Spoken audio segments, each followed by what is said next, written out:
Ladies and gentlemen, let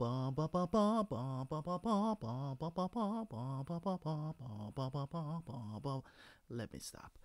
Welcome back to the channel, guys. I'm trying to cheer myself up to go and react to this 1 hour long video. It's like a Game of Thrones episode, man. These lords don't play around. They better get into some serious details. Okay? And don't string me along for an hour. And 10 minutes for that matter. An hour and 10 minutes, man. Come on, man. It's a mini movie out here, man. Alright? So, I'm gonna get into some history and lore right now. And really appreciate you guys for tuning in. Guys, I want you guys to tell me something, because I'm listening back to the videos and I think my mic is a bit too loud, so I turned it down a little bit. So let me know if my mic is too loud. Maybe it's because I'm too close to my mic and I need to back up a bit, maybe put it a little bit further away from me, but let me know. But we're about to jump into this. No more time wasting, because I don't want to add any more time to this 1 hour and 10 minutes. So let's go. Definitely there will be pauses. If there's anything I want to give my thoughts on, I will definitely pause it and give you my thoughts. So if you don't want to hear pauses, please, as I've said before, you don't have to be here. That's my style. That's what I do. We get deeps into the lore of Game of Thrones, okay? And everybody's opinion is respected here, including mine. Okay, so let's jump into this reaction, man. Let's go. History and lore, season 1. Let's go.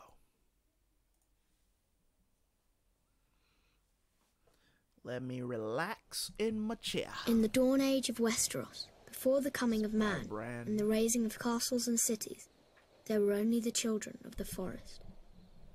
Little is known of them now, but it is said they were small in stature, dark and beautiful, and no taller than children when grown to manhood. They lived in the depths of the forests and hidden villages, crannogs and caves. They hunted with weirwood bows and armed themselves with blades of obsidian. Their wise men were called green seers and were possessed of a powerful magic.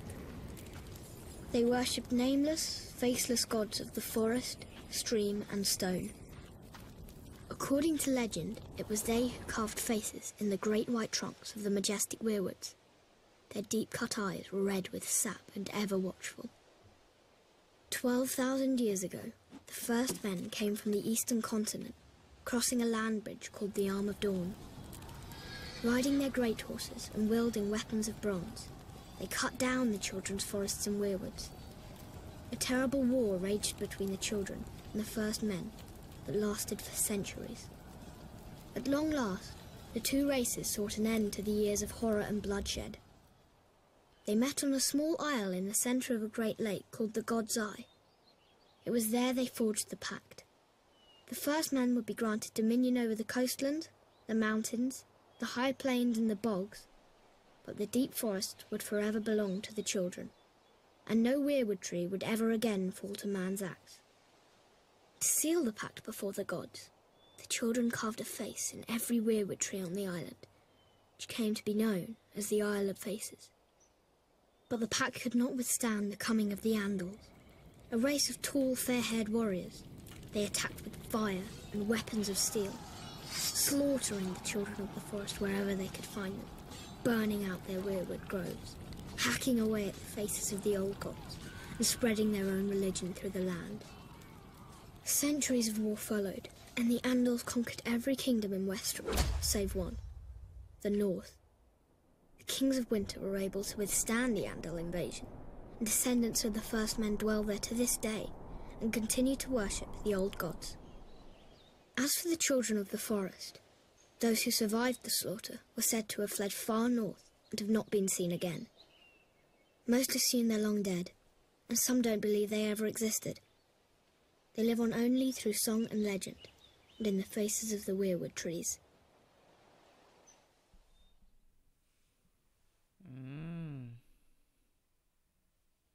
When Aegon the Conqueror invaded Westeros, he had 7 kingdoms to contend with. The Kingdom of the North, the Kingdom of the Mountain and the Vale, the Iron Islands, the Kingdom of the Rock, the Kingdom of the Reach, the Stormlands, and Dawn. These regions had been established by the first men thousands of years before, in the Age of Heroes. One hero of this fabled age was Bran the Builder. Bran raised the wall and built the stronghold of Winterfell, establishing House Stark and reigning as the first king in the north. Other legends tell of the Grey King in the Iron Islands. Grey King took a mermaid to wife and defeated Naga, the first sea dragon. House Greyjoy of Pike, the current rulers of the region, claim to descend from him. House Casterly ruled the gold-rich Westerlands from their mighty seat of Casterly Rock. But their lands and power were swindled from them by the legendary trickster, Lan the Clever. The noble house of Lannister is said to have descended from him. Okay. The verdant and fertile lands of the Reach were first ruled by House Gardener, whose founder, known as Garth Greenhand, wore a crown of flowers and vines. He ruled from Highgarden as the first king of the Reach and was said to have made the land bloom. Many noble houses trace their bloodlines back to him, including the current lords of Highgarden, House Tyrell. In the Stormlands, according to ballads of the age, a warrior named Durin fell in love with Elenai, whose father was god of the sea and mother was goddess of the wind. She gave her maidenhead to him, committing herself to a mortal life. Enraged, her parents called upon the winds and waters, destroying Darren's Bayside keep and wiping out his wedding guests. Darren declared war on the gods and rebuilt his keep, which was also destroyed.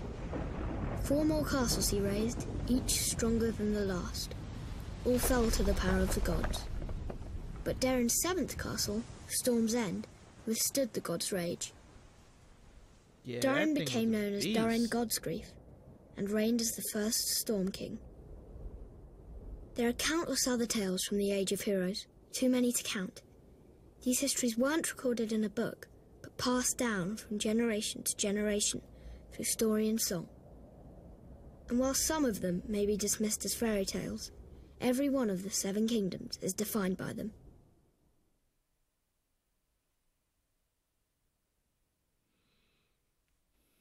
East of Westeros lies the smoking sea, where no ship dares sail. There are those who swear it to be demon-haunted, and who's to say they're wrong? For it was there, thousands of years ago, that a cataclysmic event occurred, destroying one of the great civilizations in history. The precise details of their origins are lost to us, but it is said the Valyrians were once a modest community of shepherds, tending their flocks on a small peninsula of the great eastern continent. One fateful day, in a volcanic area known as the 14 Fires, they made a shattering discovery. Dragons. They were monstrous, scaled creatures with massive wings, sharp claws, and fiery breath. They were also said to have a deep-rooted connection to magic. In time, the Valyrians were able to tame the beasts. Harnessing their immense power, they established a city of wonder, unlike any before or since. They became skilled at sorcery and metallurgy, creating uncommon weapons of spell-forged steel. Wielding these weapons astride their dragons, the Valyrians conquered the surrounding lands and slowly expanded west. At the time, the Giscari Empire dominated much of the great eastern continent and tried to stop Valyria's expansion. The Giscari legions attacked the Valyrians 5 times, but could never defeat them.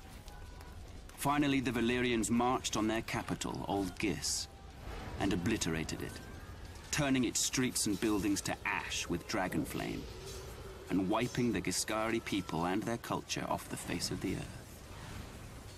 The Freehold of Valyria, as it came to be known, became the most advanced civilization in the known world, with its own language, gods, and culture.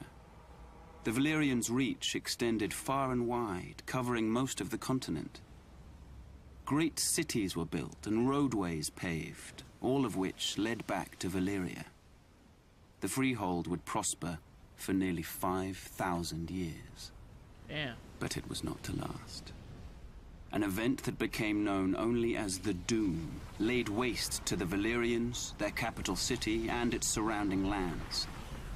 The peninsula itself was shattered, becoming what is now the Smoking Sea. Every dragon was thought to be lost, as were the Valyrian spells, knowledge, and recorded history. Damn. Thus, the mighty empire collapsed. What caused this cataclysm? No one knows for certain. Some say it was a volcanic eruption. Others say the Valyrians' own sorcery got the better of them. In any event, the Doom's devastation of the Valyrian people was total, with the exception of a small rocky island in the narrow sea, Dragonstone. For it was there that the Targaryens, the last of old Valyria, dwelled. They would lie in wait for another 100 years before unleashing the fury of the dragon on another continent, Westeros. Hold on a second. So, I'm a little bit confused here. I'm just a tad bit confused by what he just said. Now, in the last video that I watched yesterday, how it was explained, maybe that detail is a little bit skewed. How old do these people get? Because if what's his name? If Aegon, what the hell? Are you telling me I forgot the guy's name already? The guy that left Valyria for some reason with his two sisters to go to Dragonstone. And that's what I'm saying. Like, now I'm getting a little bit contradicted by certain details in the lore, because if he escaped, now in this one they're telling a story basically that they went to Dragonstone, waited for 100 years. How? I thought it was the dude that escaped and went to Dragonstone. He left like a couple days or earlier or something, and left because he was scorned or whatever the situation is. He decided to leave, basically banish himself because, I don't know, because of something he was doing. So that was kind of weird that was happening. I was kind of, I don't understand. But we'll see. Maybe they'll get back into it again. So let's keep going. Night gathers, and now my watch begins. It shall not end until my death. I shall take no wife, hold no lands, father no children. I shall wear no crowns and win no glory. I shall live and die in my post. I am the sword in the darkness. I am the watcher on the walls. I am the shield that guards the realms of men. I pledge my life and honor to the Night's Watch, for this night and all the nights to come. Legend tells of a winter that lasted a generation, and of a vast and terrible darkness that fell across the land. It came to be known as the Long Night. In the midst of this darkness, the White Walkers emerged from the far north.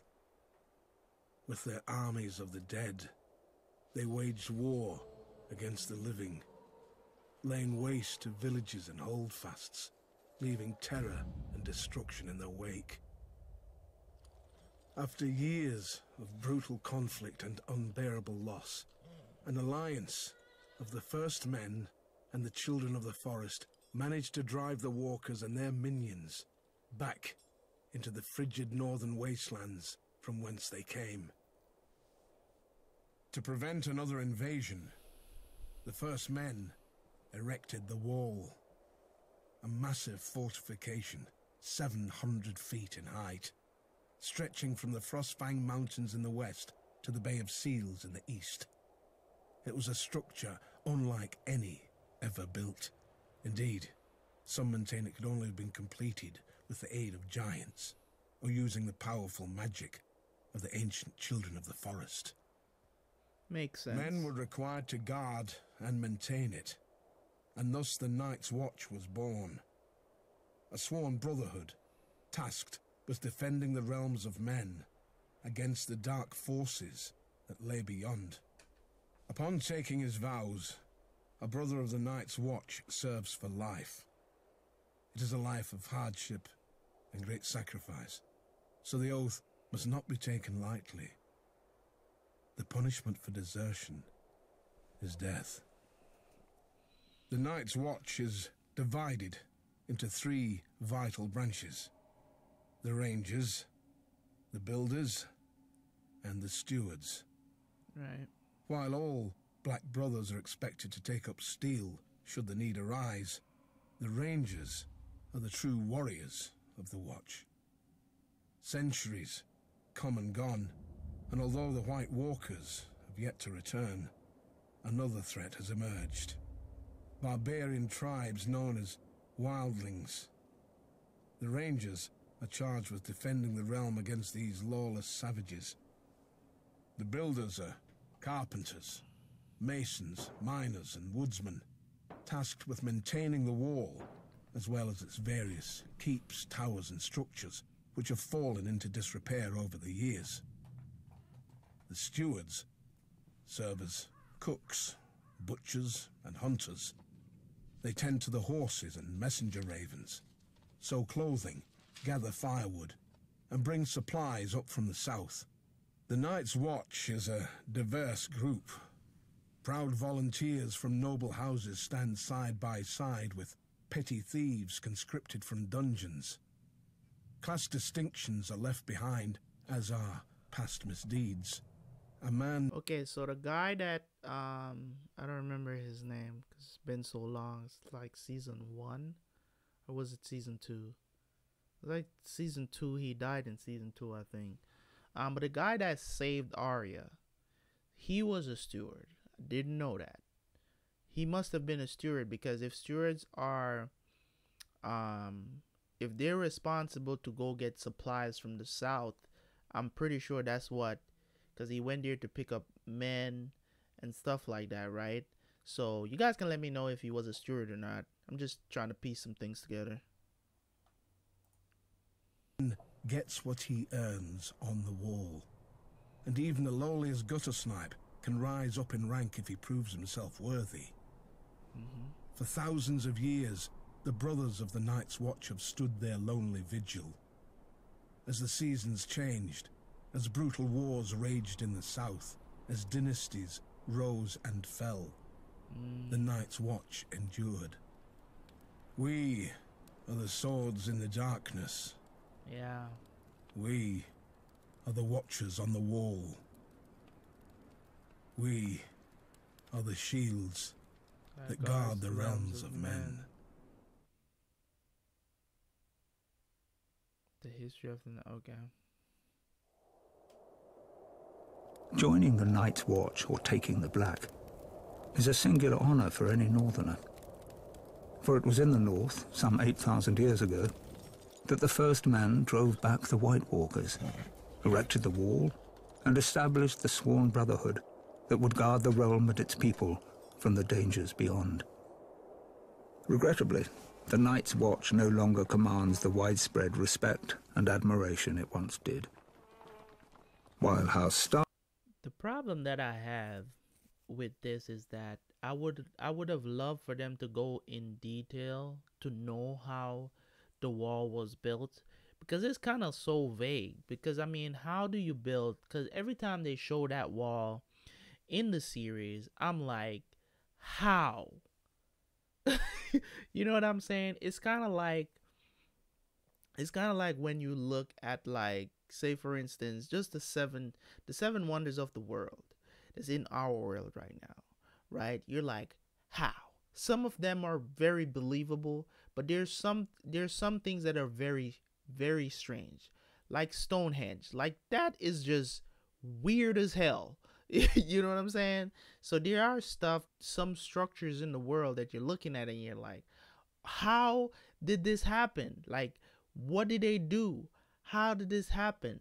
You know what I'm saying? It's so I would love to know, and there's history behind all that stuff, and the reason why I'm mentioning it is just like at first glance when you see it for the first time, that's your reaction. Most of the time, for most people that I know, it's how did this happen? But then when you get to understand the history behind it, and you can piece certain things together to say, okay, I have a idea of how it was done, right? It was great things, great structures in the world. And it's just like, this is one of those, this is the wonder of the Game of Thrones world. The wonder, this wall. And it's like nobody knows how it was built, you know? Stark and other houses in the northern regions continue to recognize its vital importance to the safety and stability of the realm. This view is not shared by the powerful houses of the southern kingdoms or their subjects. Most regard the Watch as a misguided, obsolete order made up of useless outcasts. Admittedly, the current Night's Watch is a shadow of its former glory. Their numbers have dwindled to less than 1,000. Of the 19 castles along the wall, only 3 are functional: the Shadow Tower, Castle Black, and East Watch by the Sea. And the Watch's mandate of adding to the wall has been abandoned entirely. There are barely enough resources to maintain it. Recruiting officers, known as Wandering Crows, scour the dungeons and slums of the realm in hope of finding men to fill the ranks. While there is still the occasional highborn volunteer, the newest recruits are almost entirely made up of lowly criminals. Thieves, rapists, and murderers, sentenced to the wall as punishment for their crimes. The decline of this once fabled order is troubling, as the danger it guards against is all too real. While the White Walkers haven't been seen or heard from in ages, and may very well be the stuff of myth, barbarian tribes that dwell beyond the wall, known as wildlings, have been a menace to the north and its people for generations.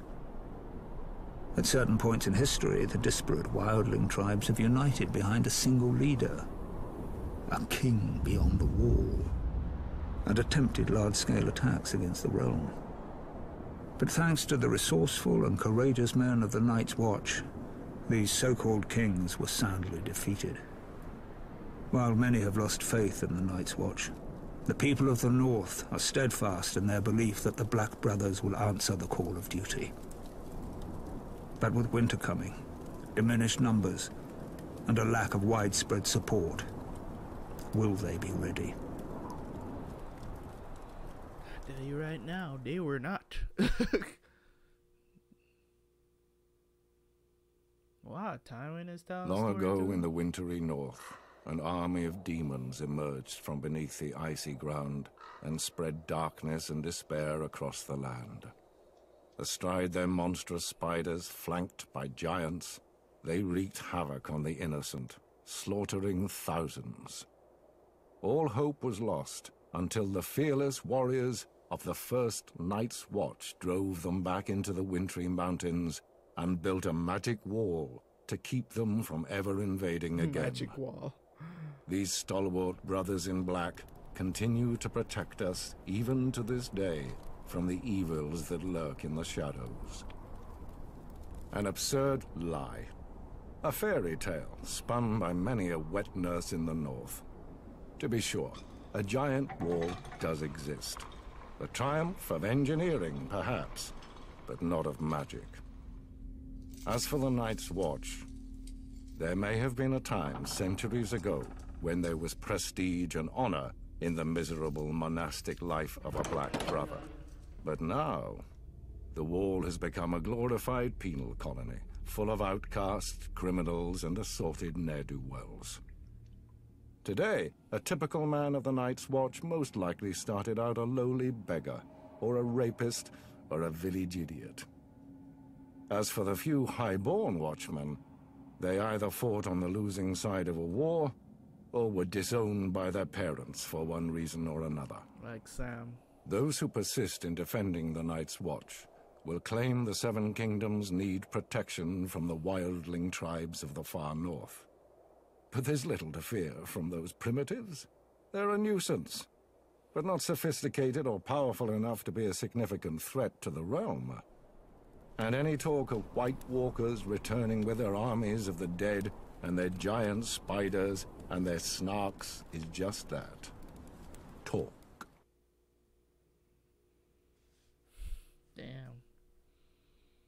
In the Seven Kingdoms of Westeros, the dominant religion is the faith of the Seven, first brought to its shores by the Andals some 6,000 years ago. But there are some who still keep to the old way, worshipping the faithless gods of the children of the forest and the first men. The old gods are countless, nameless spirits of nature. In ancient times, the children of the forest carved faces in the trunks of the weirwood trees, which became sacred symbols of their faith. In time, the first men adopted the children's gods as their own. Most castles at that time contained a godswood with a weirwood or heart tree at its centre. Meanwhile, across the narrow sea, a new religion was born in the hills of Andalos. According to legend, the God of Seven revealed itself to the Andals, and the invasion of Westeros followed soon after.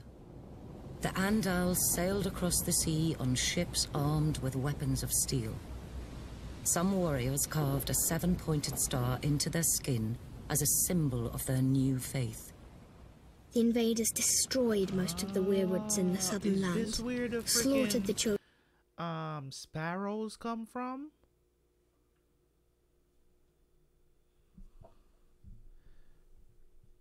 So the Sparrows' religion is descendant from the Andals. Okay, nice. Didn't know that. So that's good to know. Because I've always heard them every time they're announcing themselves, talking about Queen of the Andals or King of the Andals. And I've always heard you guys talk about. I hear them talk about the first men, children of the forest, but there were nobody that really talked about the Andals during the show. So this is really good to know, because I didn't even know. I thought it was just something fancy. I didn't even know it's a whole different, you know what I'm saying, set of dudes, So I didn't even know. I thought it was it sounded animalistic, you know what I'm saying? Like King of the Animals or like George of the Jungle or something like that. Like that's how it sounded to me. So to know that it's actually a completely different civilization, different type of dudes or whatever, you know what I'm saying? Like, you would have the barbarians or Vikings or whatever. They're like that. So that's pretty cool to know. Children of the forest wherever they could find them, and conquered every kingdom of the first men, save the north. In time, the faith of the Seven spread like wildfire throughout the land. The Seven is a single deity with 7 aspects, each symbolizing a different area of life, though most people refer to the Seven as separate gods. The mother is prayed to for mercy and watches over fertility, childbirth, and peace. The father sits in judgment over souls. The warrior is prayed to for protection, valor, and skill in battle. The crone is the symbol of wisdom and foresight. The smith watches over creation and craftsmanship. The maiden symbolizes purity, love, and beauty. Finally, there is the stranger, rarely prayed to, who represents death. The faith is highly organized and deeply influential in Westerosi politics and culture as the official religion of the monarchy. Worshippers gather in temples of the faith called septs. The seat of the faith is the Great Sept of Baelor, which is located in the capital city of King's Landing. Still, in the north, where descendants of the first men dwell, worship of the old gods continues to this day, and the sacred faces of the weirwood trees keep close watch over the faithful.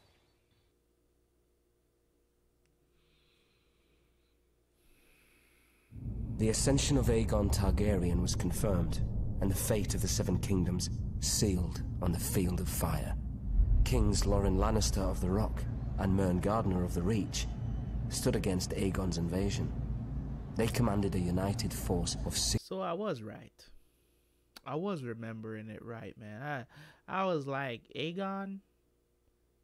But that is, that's so dope, though, that he actually got the dude that came to Westeros and took over all of this is the same name that Jon gets.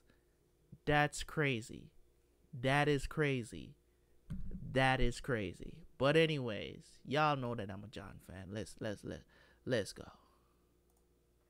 600 banners, 5,000 mounted knights, and 50,000 men at arms. Aegon's host was vastly outnumbered, and when the army of the two kings charged, the invaders turned heel and ran. But Andal might was no match for Dragonflame. When Aegon unleashed all three of his dragons, 4,000 souls were horrendously burned alive on the battlefield, King Mern among them. Realizing all hope was lost, King Loren surrendered. The Starks of Winterfell had no intention of submitting to Targaryen rule. They had reigned as kings in the north since the days of the First Men and were determined to resist the Targaryen invaders, just as they had resisted the Andals thousands of years before. King Torrhen Stark led his army to the Red Fork just east of Riverrun, hoping to succeed where Lorne and Mern had failed. But when Torrhen saw the size of Aegon's now mighty host, along with his monstrous dragons, he knew he couldn't subject his followers to the horror of another Field of Fire. He bent the knee and swore fealty to Aegon, who allowed the Starks to maintain their lordship over the region as Lords Paramount and Wardens of the North. Without question, Torrhen Stark saved thousands of lives that day. He was ever after known as the King Who Knelt.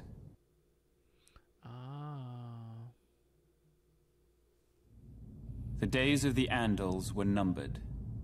One by one, their so-called kings were bending the knee or facing the wrath of Aegon Targaryen. Aegon of old Valyria. Aegon who was blood of the dragon.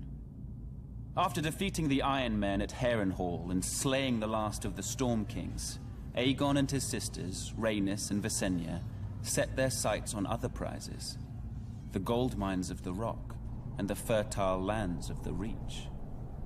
King Loren Lannister of the Rock and King Mern Gardner of the Reach foolishly thought their combined armies could beat back the Targaryen host. They rode forth together, their proud banners flapping in the wind, and faced off against Aegon in a vast golden field of wheat.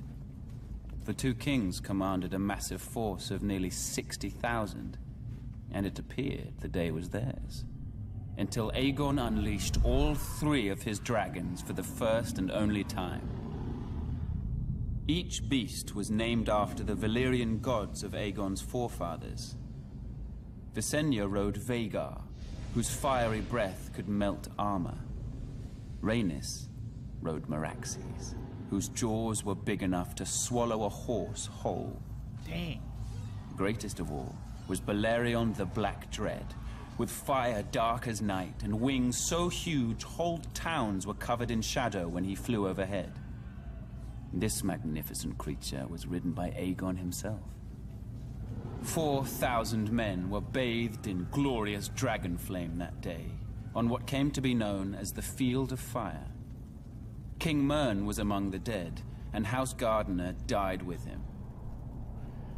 His stewards, the Tyrells, surrendered his ancestral stronghold of Highgarden to Aegon, and were appointed Lords Paramount of the Reach and Wardens of the South.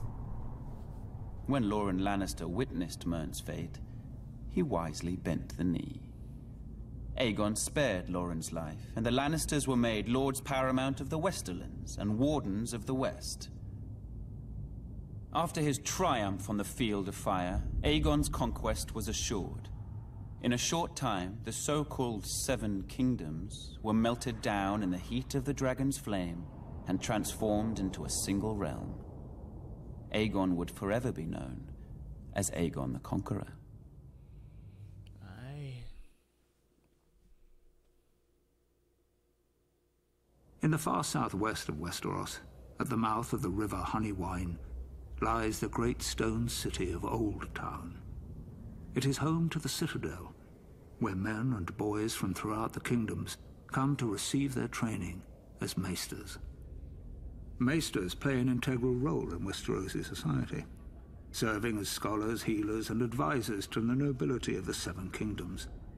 This venerable order of learned men dedicate their lives to serving the realm, and are sworn to occupy a neutral position when it comes to power and politics. Upon completing his training at the Citadel and taking his vows, a maester renounces his family name and takes a vow of celibacy. He is assigned to a castle or keep, and duty-bound to serve as its counselor and healer, even if control of the castle changes hands. A maester's allegiance is to the realm, not to any one family. His badge of office is a great chain, forged from links of different metals which he wears around his neck. It is a reminder of his role as a servant of the realm, and is never to be removed. A maester forges his chain with study, and each link represents the mastery of a different kind of learning. For instance, a silver link signifies mastery of the medicinal arts. A golden link represents the study of money and accounting. An iron link indicates knowledge of warcraft. Ravenry is an especially important skill for a maester, as it is he who breeds, trains, and maintains carrier ravens for the delivering of messages throughout the land. There are some maesters who have earned a link forged of Valyrian steel.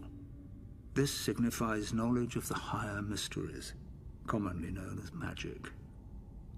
Only one maester in 100 possesses such a link, as this field of study is frowned upon by many in the Order.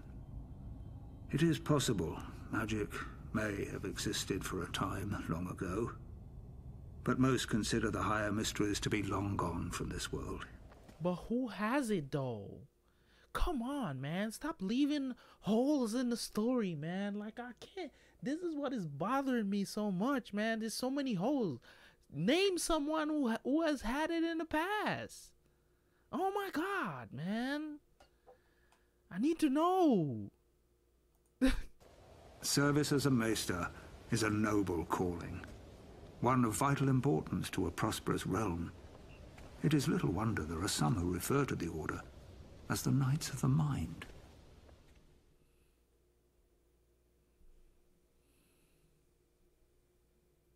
As word of King Aerys' erratic and troubling behavior spread throughout the Seven Kingdoms, Lord Rickard Stark continued to serve his king faithfully as Warden of the North. The proud father of 4 children, his daughter Lyanna, was engaged to Robert Baratheon, the young lord of Storm's End.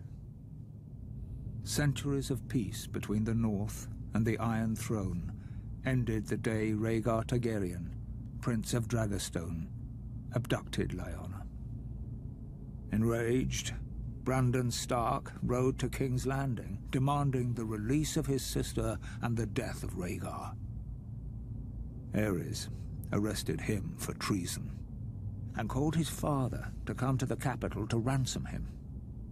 When Lord Rickard complied, Aerys, now utterly mad, arrested him for treason as well. Lord Rickard demanded a trial by combat. Aerys declared Fire the champion of House Targaryen, and had Lord Rickard suspended from the rafters of the throne room while pyromancers lit a blaze beneath him. As he burned, Brandon was brought into the throne room. A leather cord attached to a strangulation device was wrapped around his neck. Aerys told Brandon his father was a dead man, but there was a chance to save him. A longsword was placed on the floor just out of Brandon's reach, and the more he struggled to reach it, the more the cord tightened around his throat.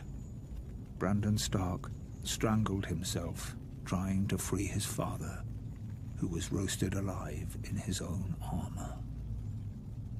The entire court stood and watched this atrocity take place.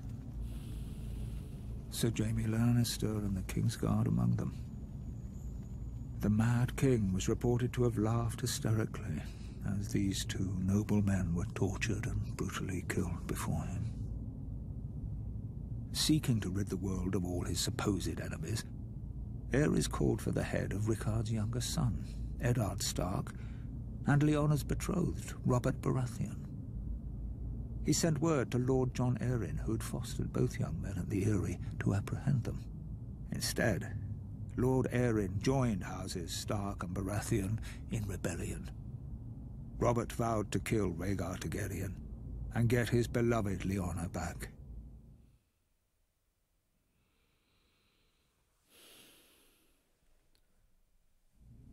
Aerys Targaryen was the last of his name to sit on the Iron Throne. Known far and wide as the Mad King, his was a reign of instability and terror. The Seven Kingdoms are well rid of him and his kind. Oh, he may have appeared to be a capable ruler at first, but that was due in no small part to his counselors, led by the hand of the king, Tywin Lannister. There may have been years of peace and prosperity during Aerys's reign, but it was Tywin who was really running the country, as Aerys spiraled further and further into insanity. The dragon spawn were famous for losing their minds.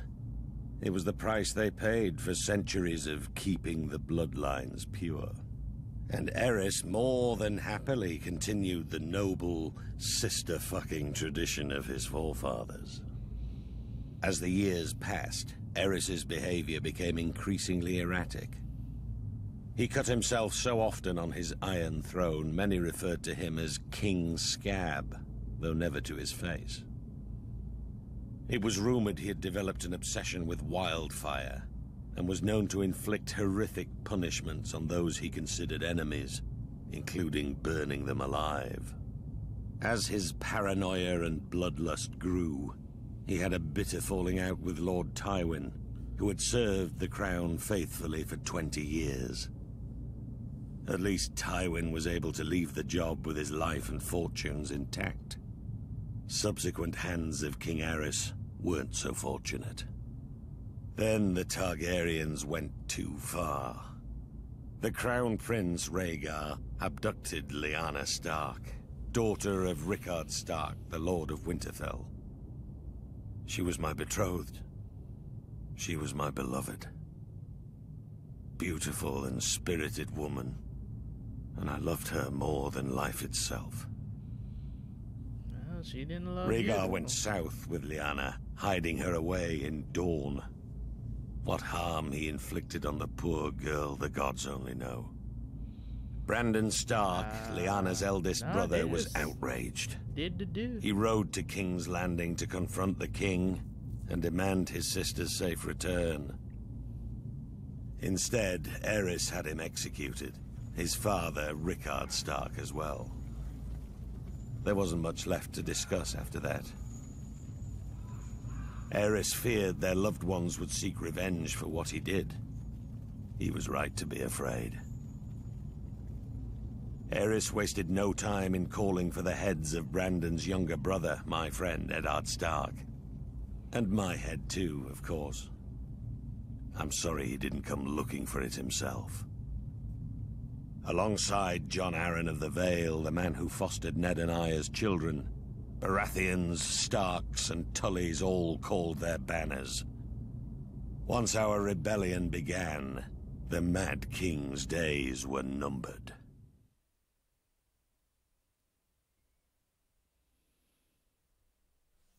As Aerys Targaryen's behavior grew more and more erratic, the task of ruling the Seven Kingdoms fell to me, Tywin Lannister. I had served Aerys for nearly 20 years, and as a result, the realm had prospered. The royal coffers were full, the land was at peace. But Aerys grew increasingly hostile, jealous of the success many credited to me. My power and influence unnerved him. The captain of my personal guard, Sir Elyn Payne, was once overheard making offhand comments regarding who was the true ruler of Westeros. When the king was given this information, He had Payne's tongue ripped out with hot pincers. It was my desire to unite the houses of Lannister and Targaryen through marriage. My daughter Cersei would marry Aerys' eldest son, Prince Rhaegar. Such a union made perfect sense for all parties. However, Aerys' senses had begun to leave him quite some time earlier. Instead of uniting the royal family with its most loyal and powerful ally, Aerys chose instead to insult my family, indicating that such a match was beneath Rhaegar. Instead, he chose Elia Martell of Dorne to be Rhaegar's wife. As if to rub salt in my wounds, Aerys appointed Jaime, my son, to the King's Guard. The King's Guard may be an honor for lesser families than ours, but it is a lifetime appointment that forces him to renounce all family holdings. This creates a difficulty in naming an heir to Casterly Rock. But Aerys knew all that. I had grown tired of the King's constant provocation. Thus, I resigned my post as Aerys' hand and returned to Casterly Rock with my considerable forces. When Robert Baratheon rebelled against the throne, Aerys grew fearful that I would join with Robert's forces and rise against him. He thought himself clever and kept Jaime very close, as if warning me. He sunk deeper and deeper into delusion, paranoia, and violence. I've heard it said he became obsessed with wildfire, a substance which, once lit, cannot be extinguished. Convinced he had enemies all around him, he wouldn't allow blades in his presence, save for those of his King's Guard. Alas, that proved to be his undoing.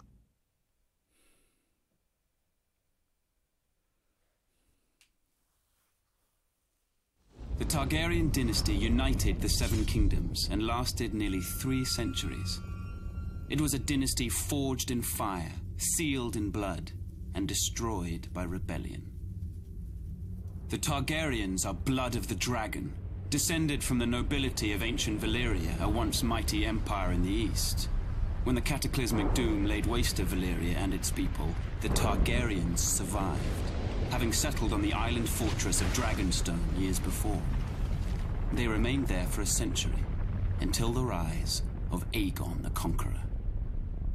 Instead of attempting to reclaim Alright, so this is what I was waiting on, because the one, if you guys have not seen me react to, as a matter of fact, I think I nodded off for a few seconds there because I've watched that part. I've watched it already. That part where Robert was talking and Tywin was talking, I've actually seen that already. I think I reacted it after season 1. I think I did it. It was like it was very short, actually. I think it was just that small snippet in there that I reacted to back after I finished season 1. I think I remember. But this part here that's coming up is what I've been waiting on to hear about. How is he gonna explain the fact? Because he said at first when he was talking, he's like, oh, they went to Dragonstone and they were there for a century.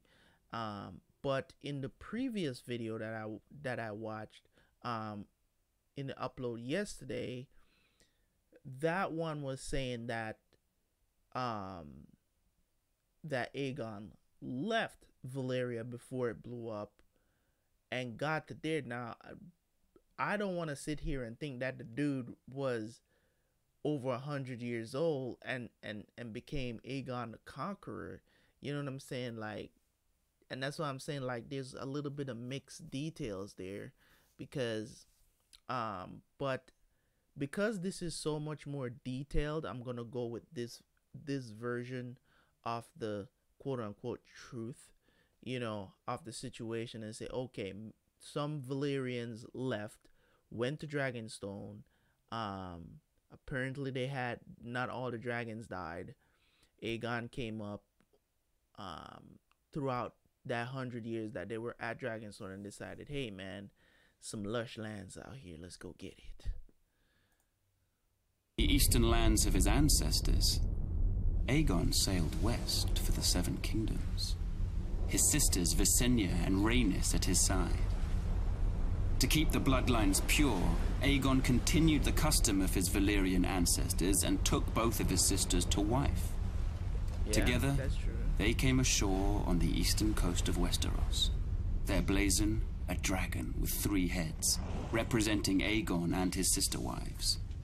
Their words, fire and blood. While their host was small in comparison to the armies of Westeros that awaited them, Aegon and his sisters had a secret weapon, the last of the dragons. He conquered every kingdom save Dorne, which eventually bowed to Targaryen rule a century later. He had the swords of his enemies melted down by the fiery breath of his dragon, Balerion the Black Dread, and forged into the Iron Throne. The capital city of King's Landing was built on the eastern coast, where Aegon and his sisters first came ashore, and Aegon ordered the construction of a royal castle on its highest hill, the Red Keep. For 300 years, the Targaryen dynasty stayed strong in the face of rebellion, civil war, and plague. But the line of Dragon Kings was broken when my father, Aerys Targaryen, the second of his name, was overthrown in rebellion. My father was betrayed and slaughtered by Ser Jaime Lannister, a member of his own Kingsguard. His son and heir, my brother Rhaegar, perished on the field of battle at the hands of Robert Baratheon, who claimed the Iron Throne for himself. And so today, the only surviving members of the storied Targaryen dynasty are myself, Prince Viserys, rightful King of the Andals and ruler of the Seven Kingdoms, and my sister, Daenerys. We were spirited away to the free cities of the East by loyalists. Here we have lived in exile ever since, dreaming of a day when we will cross the narrow sea and take back my father's throne. Wow. Robert's Rebellion.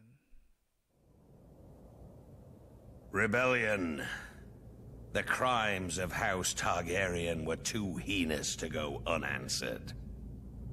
The noble houses of Baratheon, Stark, and Arryn united to oppose and overthrow the line of the cursed Dragon Kings. While Ned Stark and Arryn secured an alliance with the Tullys of Riverrun, I called the banners of Storm's End and rode out in force against the Mad King and his minions. Gods, those were some battles. Our first victory occurred at Summerhall, where I faced off against an army of dragon loyalists and won 3 battles in a single day. 3 in one day. 7 hells, that was a glorious day. We tried to take Ashford Castle in the Reach, but the Tyrells beat us back. We had to regroup. My army was pursued north by Aerys's army and took refuge in the Stony Sept in the Riverlands. When the Targaryen army entered the town, the Sept bells tolled, a signal to the townspeople of the battle that was to come.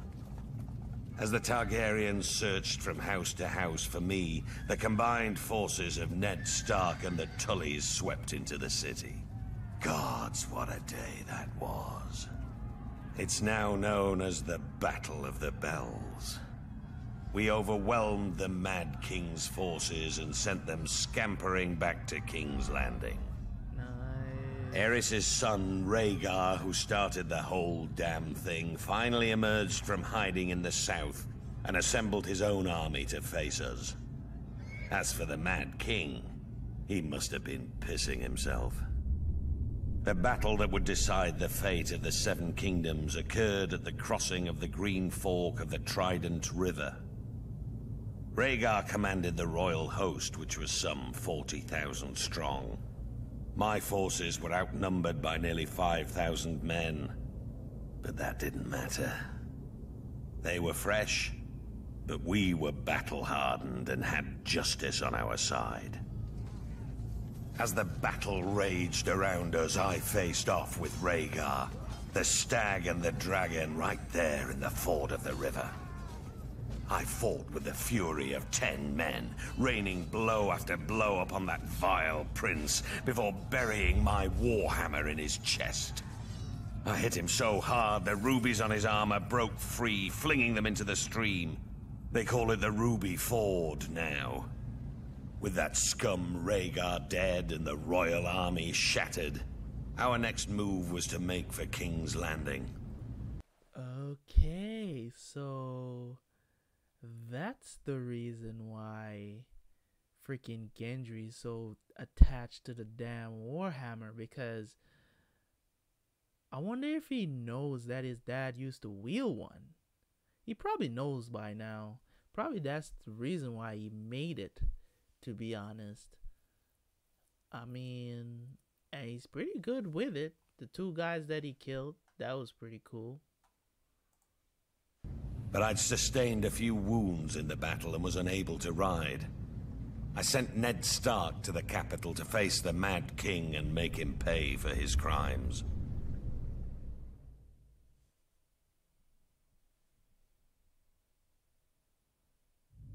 The Targaryens, blood of the dragon, and the last of old Valyria, were loved by their subjects, and admired far and wide as the greatest dynasty in the history of the Western world. But the peace and prosperity of nearly 3 centuries of Targaryen rule was shattered by the usurper, Robert Baratheon, and his band of traitors. House Baratheon owed its very existence to the Targaryens. Was it not Aegon the Dragon himself who elevated the bastard Orys Baratheon in the War of Conquest? And what of the Starks, the Lannisters, the Aarons of the Vale? All had been spared and allowed to keep their lands when Aegon could easily have wiped them out. Centuries later, the usurper and his lackeys repaid Aegon's benevolence with treachery. There are some who dare to claim Robert and his allies had reason to rebel. They say the Crown Prince stole the usurper's lady love. They say my father, King Aerys, murdered Rickard Stark and his son without just cause. Whether these charges are true or not, it doesn't matter. The dragon answers to no one. Aerys' good name has been besmirched in the years since the rebellion. He's been called a dangerous madman, a monster, a tyrant that brought his tragic end upon himself. Lies! My father was a victim of weaklings in his council, lackwits who failed him in his hour of need and let the rebellion spin out of control. But it was not enough. Damn, Viserys, you sounding kind of salty, man. You sounding real salty right now. Like, you know what I'm saying? Like, you know what I mean? He's so mad right now. Like, he sound like he not telling the stories. You know what I'm saying? Like, he really in his feelings. The royal army was crushed at the Battle of the Trident. It was there the valiant Rhaegar met Robert in single combat, but the gods betrayed him, and he perished by the usurper's hand. As the Field of Fire had marked the end of the Andal centuries before, the Battle of the Trident seemed to herald the end of the Dragon Kings. When word reached the capital of my brother Rhaegar's death, my father Aerys moved to protect me, as I was the surviving heir to the throne. He sent me to the island fortress of Dragonstone, along with my mother, Queen Rhaela, who was great with child. But as my father, my king, Aerys Targaryen, prepared to defend his throne to the bitter end, little did he know of the horrors and betrayals that awaited him and our family.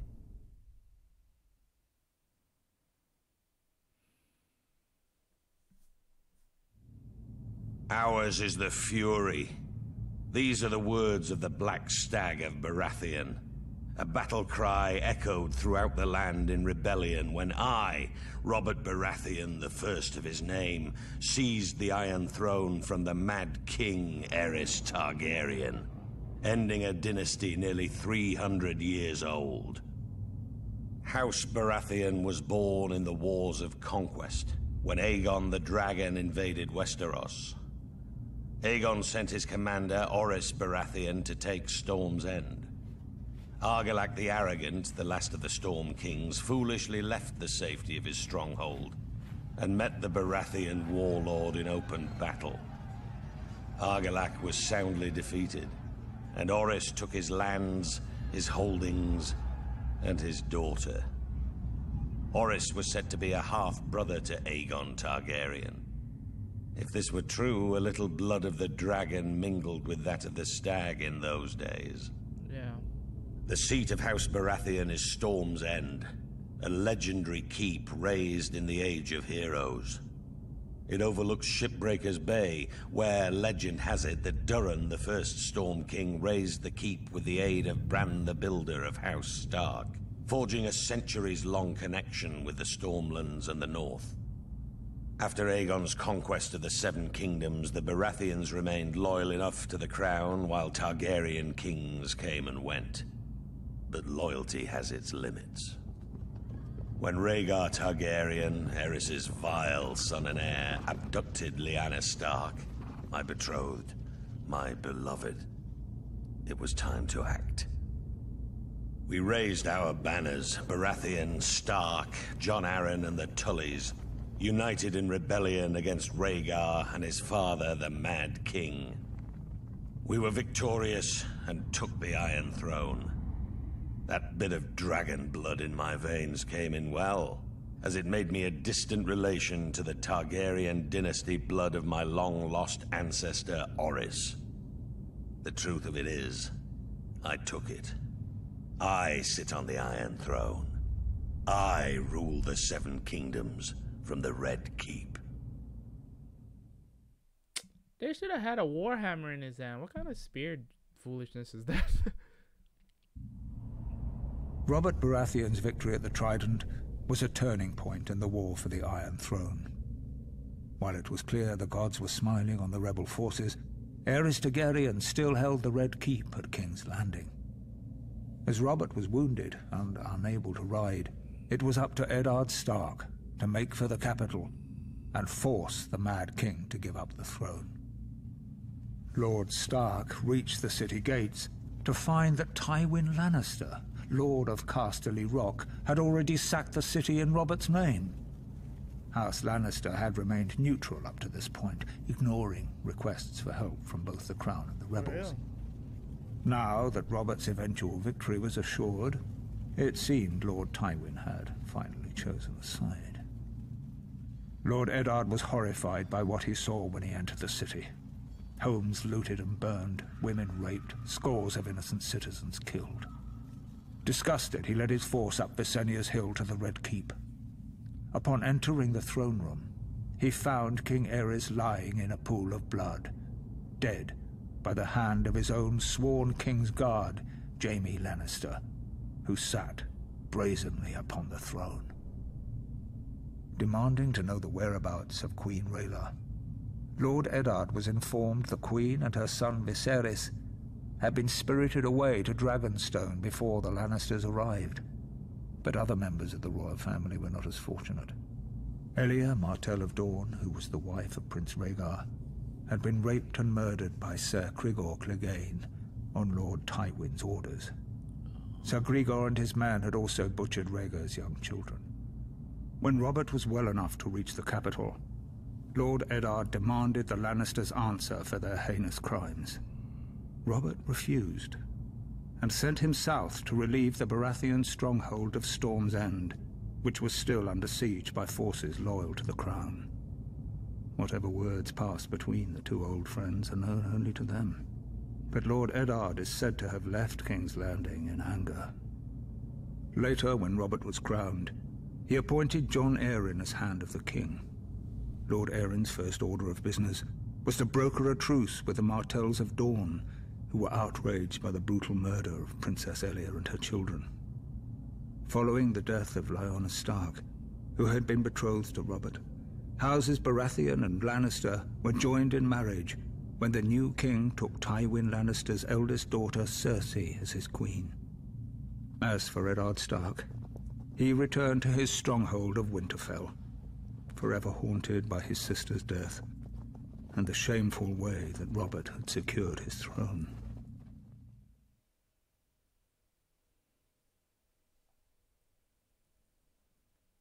For our rebellion to succeed, King's Landing had to be taken forcefully. No one was foolish enough to believe that Aerys was going to hand his crown over peacefully.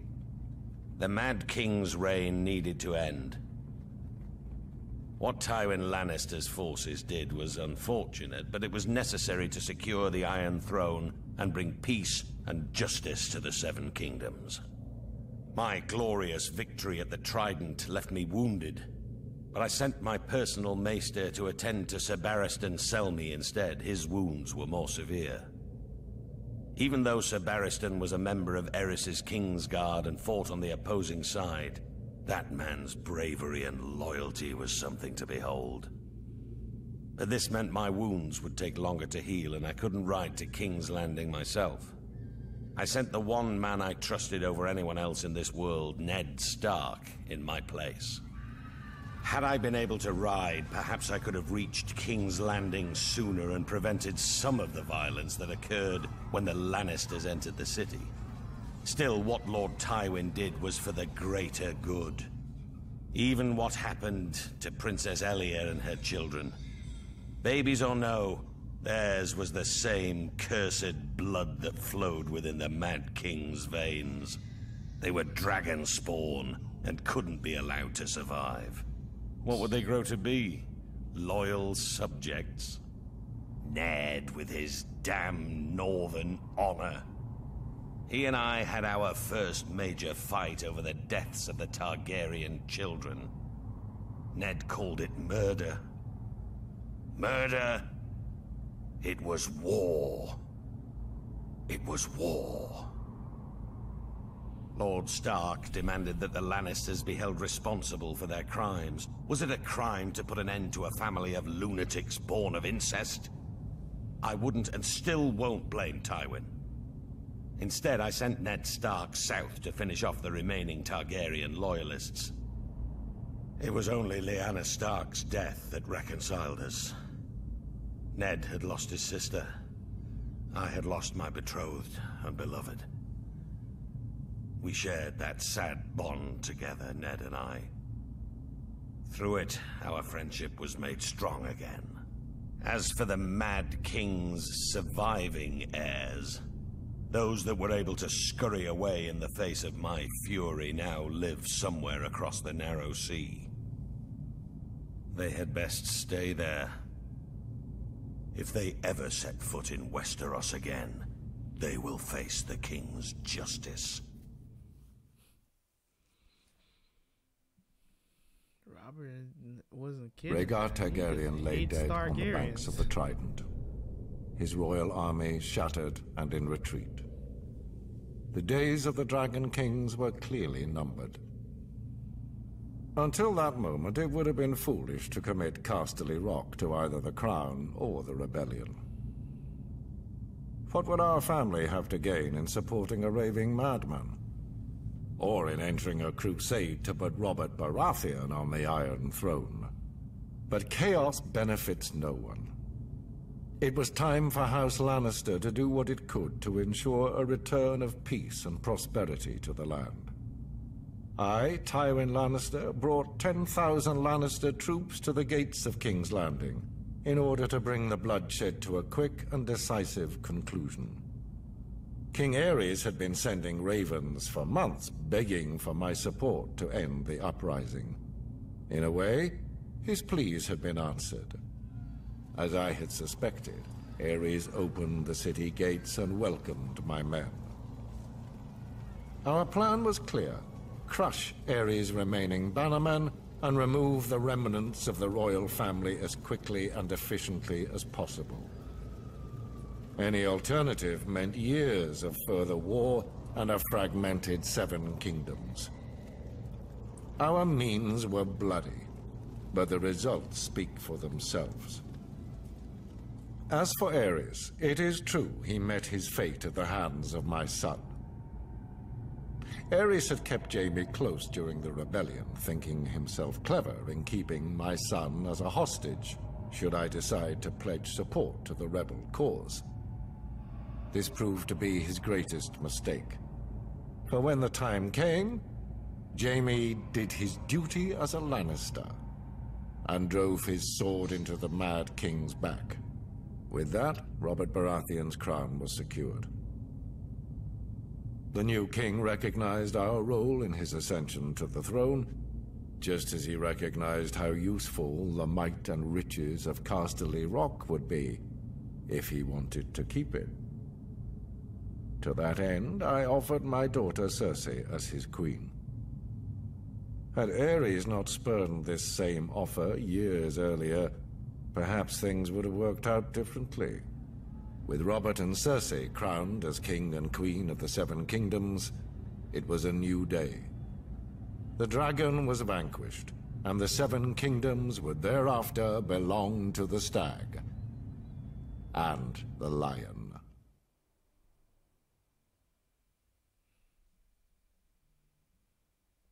The Battle of the Trident may have been an important victory for the usurper, but it was the treachery and barbarism of Tywin Lannister that sealed the fate of the Targaryen dynasty. My father, King Aerys, had ever been a friend to the Lions of the Rock. Aerys graciously brought Tywin to court, making him the youngest hand of the king in history. He gave him power. He gave him respect. He made it possible for Tywin to restore House Lannister to glory. Aerys and Tywin governed side by side for 20 prosperous years. Still, when the usurper called his banners in rebellion, Tywin Lannister ignored his king's pleas for help and stayed holed up in his stronghold of Casterly Rock. In time, my brother, Prince Rhaegar, was dead. The realm was in turmoil, and the usurper's forces were said to be riding for King's Landing. What a glorious sight it must have been when a force of 10,000 Lannister men showed up at the gate of the capital with Lord Tywin at their head, pledging support to his beleaguered king. Aerys opened the gates for his old friend. Instead, Lannister and his men proceeded to plunder and destroy the city that he had called home for decades. As the capital was ravaged and its people terrorized, Jaime Lannister, son of Lord Tywin, proved every bit as treacherous. He killed my father, the king, at the foot of the Iron Throne.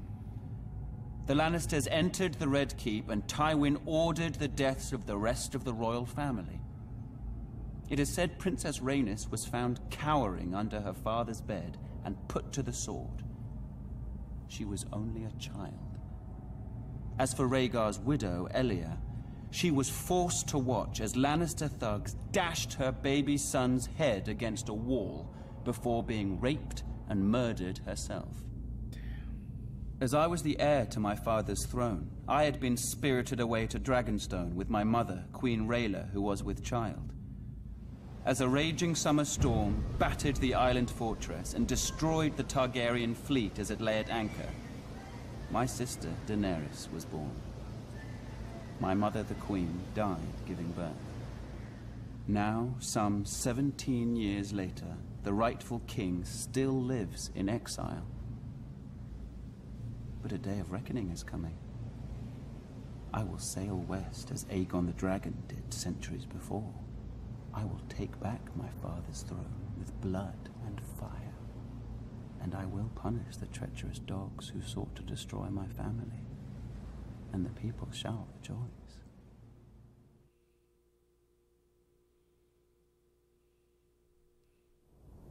In the snow-capped mountains of the moon, standing high above the rich lands of the Vale, stands the Eyrie. A storied and impregnable fortress, said to have been built by the legendary Mountain Kings in the Age of Heroes. It is the stronghold of House Arryn, one of the oldest noble families in Westeros. Their sigil, a soaring falcon over a crescent moon. Their words, as high as honor. The Arryns are direct descendants of the Andal invaders, who sailed across the narrow sea and came ashore at the Fingers. According to legend, Sir Artus Arryn known as the Winged Knight, soared through the sky atop a giant falcon, landing on the peak of the highest mountain where he defeated the Griffin King in battle. It was the Andal's first great victory over the First Men, and Sir Artis was duly rewarded. He was declared King of the Mountain and the Vale, and the region was renamed the Vale of Arryn. Thousands of years later, Aegon the Conqueror arrived in Westeros. House Arryn bent the knee to Aegon and his dragons, and were allowed to maintain the control of the region as Lords Paramount of the Vale and Wardens of the East. Over the centuries, House Arryn remained loyal to the Targaryen dynasty, until Lord Jon Arryn joined with Houses Baratheon and Stark in rebellion against Mad King Aerys. Upon winning the Iron Throne, Robert named Lord Jon Hand of the King, a position he held until his mysterious death.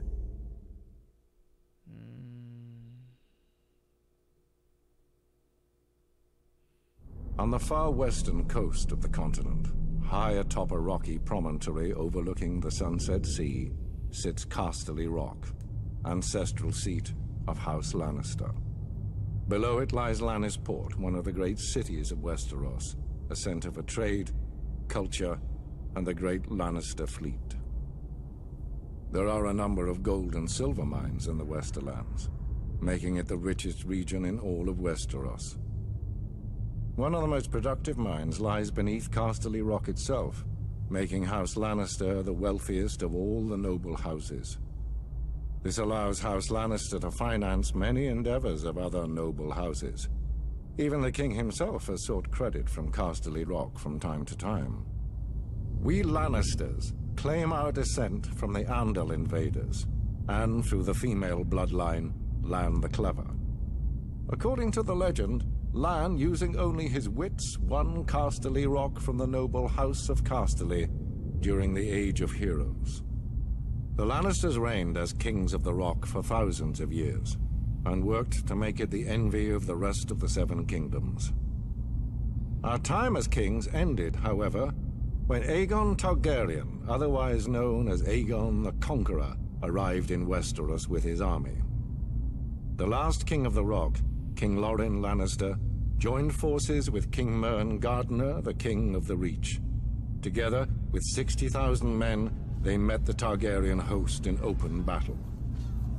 History tells us that Aegon unleashed all 3 of his dragons, slaughtering 4,000 men at what came to be known as the Field of Fire. King Mern himself was burned alive that day, and House Gardener turned to ash with him.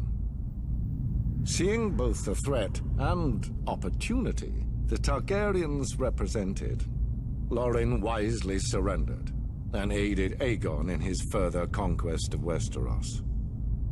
The Lannisters were thus appointed Lords Paramount of the Westerlands and Wardens of the West, titles we hold to this day.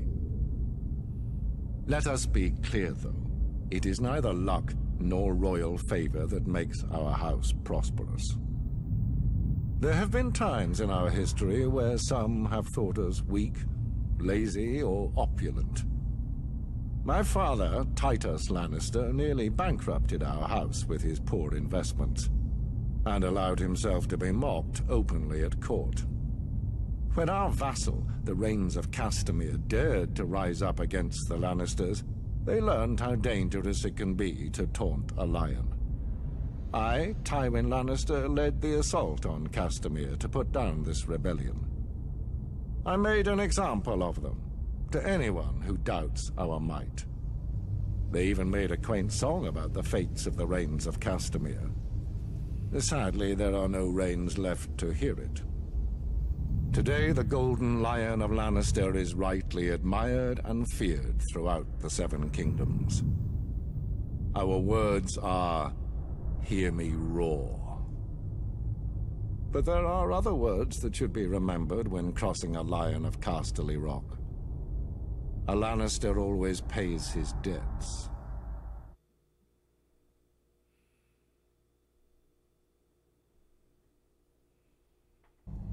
The Starks of Winterfell trace their descent to the first men in the Age of Heroes. The family's founder was Brandon the Builder, who, in the aftermath of the Long Night, helped establish the Night's Watch. Legend has it he enlisted the aid of giants and the powerful magic of the Children of the Forest to raise the mighty wall, which has protected the realm for generations. He went on to build the ancestral seat of Winterfell and reigned as the first king in the north.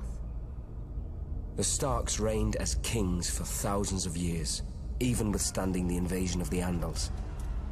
As the southern kingdoms fell and the Children of the Forest were driven away, the north stood strong, maintaining its religious customs and its way of life. Eventually, the reign of the Kings of Winter came to an end with the coming of Aegon the Conqueror.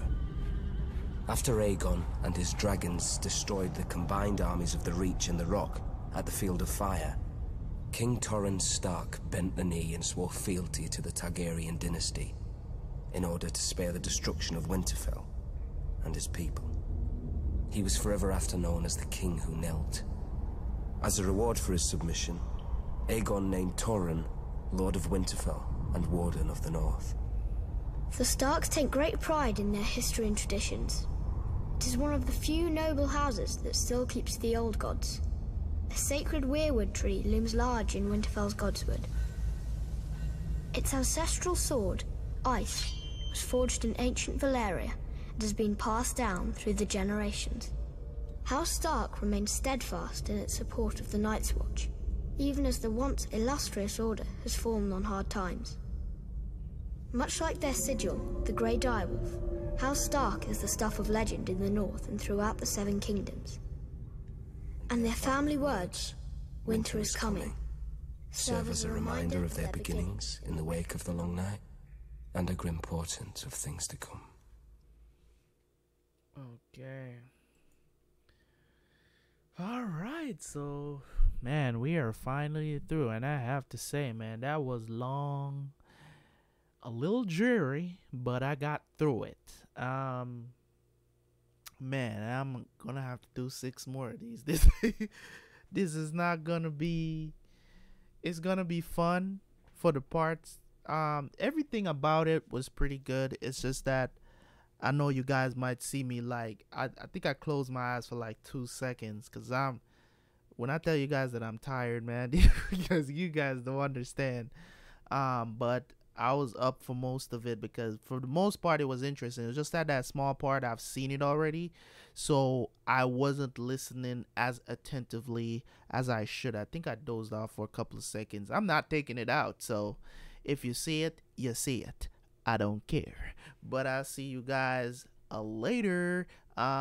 Pretty interesting stuff that happened in this lore video here. History and Lore Season 1. Some little nuggets in there that I did not know.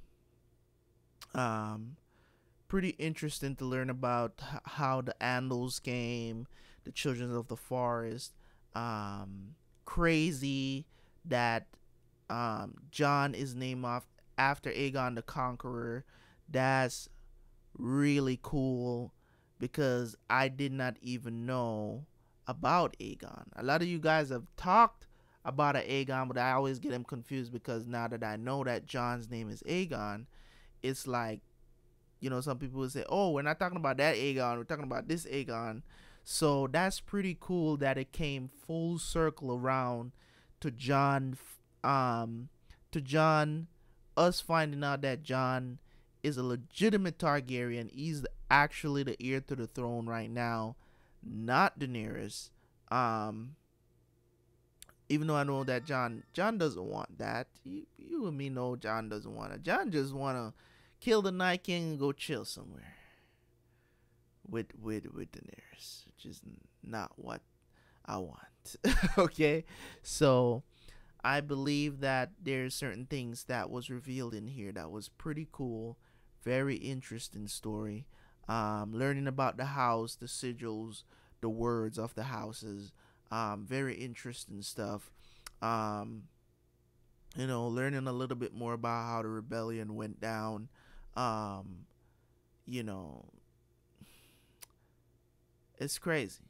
I would like to get more details about the events leading up to Rhaegar running away with Lyanna, though. Would really love to get some more details on that. So we got a little bit more details on the wall, which is something that I complained earlier about, and we got a little bit of, when they were talking about how Stark, Bran the Builder, got together with the giants and built the wall. Still doesn't explain much, but it's a little bit more detailed than what I had before, right? So I'm happy for it. But at least I know that it was somebody that was involved that got together and said, hey man, to prevent the White Walkers from coming again, let's do this, let's build this wall. It must have been a lot of them. Wonder how long it took them to build that damn thing. That thing is huge, you know. So definitely loving it. Love that one. Hopefully season 2 is even better. That will be coming up tomorrow. Enjoy the videos for today, guys. Thank you guys for tuning in, and as always, you know what to do. Hit that subscribe button, hit that notification bell. It's the first time you're watching me, leave a like on the video. And also, if you get through all 1 hour and 30 minutes of this video, you are a champ, man. Thank you guys for watching. And as always, because it's like watching me watching a movie, okay? But leave a comment in the comment section. Let me know what you think. And I will see you guys on the next one. It's Terabyte Reacts. Peace.